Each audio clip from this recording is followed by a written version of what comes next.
First to Spring Street and the state government's decision to hold a parliamentary inquiry into church abuse rather than a much more costly and unpredictable royal commission.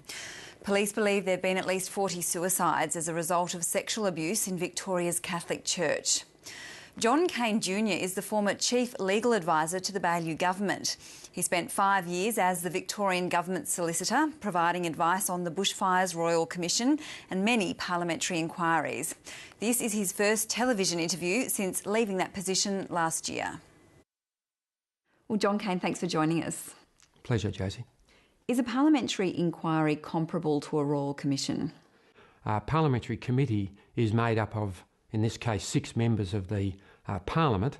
A royal commission is an independent person, generally a retired judge or senior lawyer.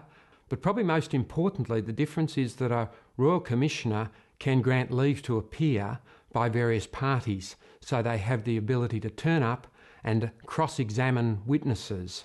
That doesn't occur in a parliamentary committee. Well, as the Victorian government solicitor, you would have turned up to many parliamentary inquiries and provided advice to people appearing before those inquiries. What's your assessment of how they can be run? It's fair to say they're a mixed bag. You have some that run very well and can get down to significant detail and come up with first-rate recommendations.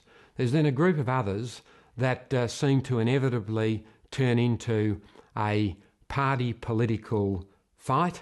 Who knows what will happen with this one, but there is a risk that politics will come into play.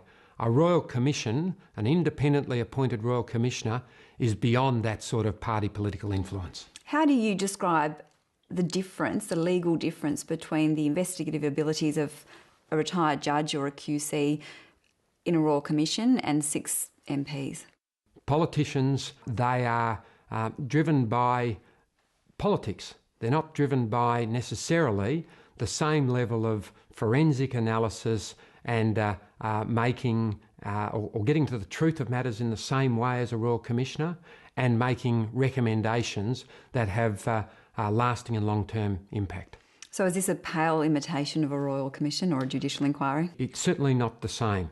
And in the end, it's about what the community think about this and what the victims think about it.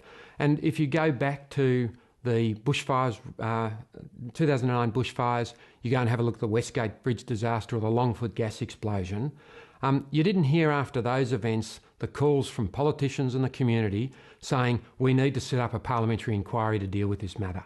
The call was clearly for a royal commission because that's considered by the community as the gold standard and the one that they can have most confidence in, that it will get to the detail, it will get to the truth, and it will make recommendations that have lasting impact on the community. So this was the wrong decision? Look, it's not for me to say whether it's the right or the wrong decision. I think the community will judge that in due course. It may be that this committee can give the victims and the community the confidence that they are, that it is going to get to the bottom of things. But I think I certainly have more confidence that a royal commission would have given them greater comfort about that. Did it boil down to the cost? There are clearly huge differences. The Bushfires Royal Commission cost $100 million. I get that it's expensive to run royal commissions, but in the end, this is about victims. This arises out of 40 suicides that have been reported. And that's a significant loss of life. And in the end, you've got to make a balance about, or an assessment about what's the appropriate forum in which to deal with this. Could a parliamentary inquiry force convicted pedophiles to appear before it and answer questions? Yes, it could, if it chose to. However, I suspect that's unlikely.